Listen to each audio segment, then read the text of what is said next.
This is just a short video about my front forks on my CBR600F, which I got last December, and I'm refurbishing it slowly but surely. I've got to the front forks, so I've been reading and seeing lots of videos, got Climber and I've got Haynes, about how to take these off and this and that.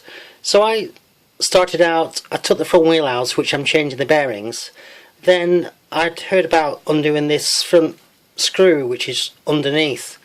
If I just show you this actual screw, you'll see it's slightly damaged. Obviously I had to use a 8mm Allen to get at it, and the problem is once you've taken the front wheel out and you try and unscrew this, often the lower stanchion, which I'll just bring up and show you, this here, just spins round. The screw is up there, and as you try and get it off, this starts to spin round. So an idea which I came up with, which I haven't seen before, is I bought some 8mm rod. It's threaded, but there's actually no need to thread it, and I stuck it through the brake mounting on this lower part of the fork in here.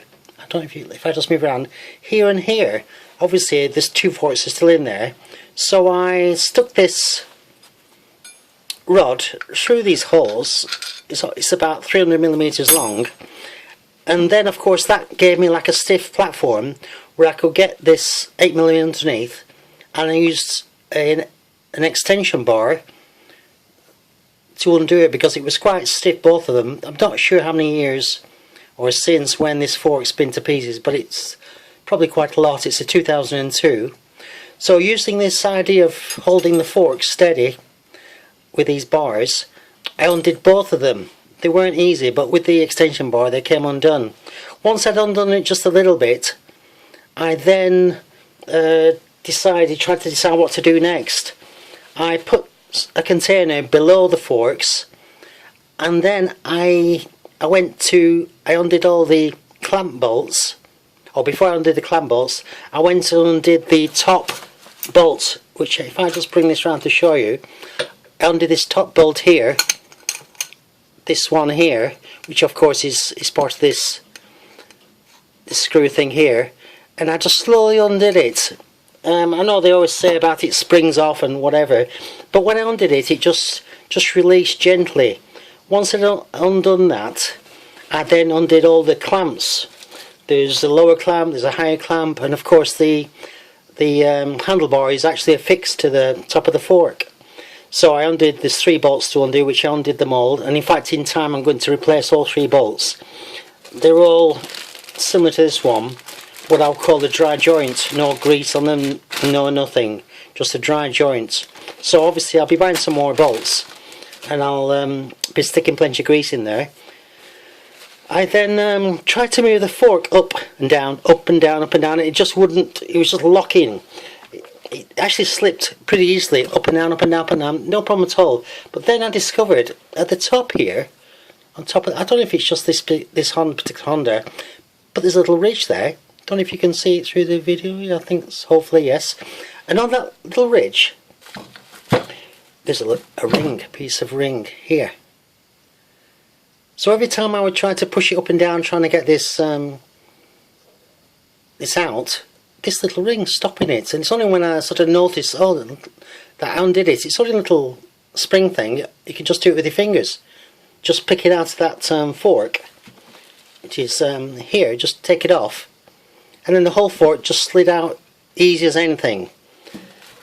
When I actually took out, all I did then was I took out this whole damper, I think it's called.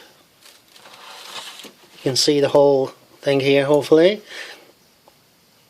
Actually, there's the actual hole. I don't know if it's, oh, here we go. This is the hole at the bottom. What I did, once I'd undone that top bolt, I took out this bottom bolt, and all the fluid, the fork fluid, came out along the bottom. I just put a container down there, and probably 95% drained out that way. So once I took this bolt out, this bottom bolt, which is this little baby here. Yep, took this bolt all out, let all the fluid drain out. I then pulled this damper as a one-piece unit out of the whole front fork. This is the only bit that's actually loose on that damper rod. This little thing here. It's called a spring seat stopper, and that's just fits higher up the damper rod. So I just took that put that to one side. So I took out this whole damper rod in one section. Here it goes. Let me just turn it around so you can get a better view. And after reading all the books, I've realised there's no point dismantling this. There's no point. Just keep it in one piece. And when I did, I wrapped it in a plastic bag. It does say in Climate that you shouldn't use solvent on it or anything. You shouldn't really clean it as such. Just let the oil drip off, and I wrapped it in a plastic bag because it has to be kept clean. Obviously you can check on it. It says in Climate there's like 6 or 7 things to check. Make sure there's no damage on it, make sure it's straight, check the length of the spring, and just have a look at it overall to see if there's any issues with it. But I'm actually not going to take this apart. I'm just going to keep that as one piece. I have yet to obviously separate this top section from the bottom section. I intend to spray the bottom section. It's a bit grubby and messy, and I intend to give that a spray with some silver paint. So before I do that, obviously I have to separate the two, remove the seals. I'll make another video when I actually take this apart, just to go into it a bit more detail. But that's where I am at the moment. I just thought I'd give you the idea about the studded rod, and the fact that this little spring thing holds it in there. And also obviously the idea about draining the oil. I know I've seen lots of people take them out and then tip the oil up. I can't see the point. The thing is, once you undo that little screw, take it all the way out, all the oil just drains out the bottom. Okay, that's all for today, number 1. Okay, bye, enjoy.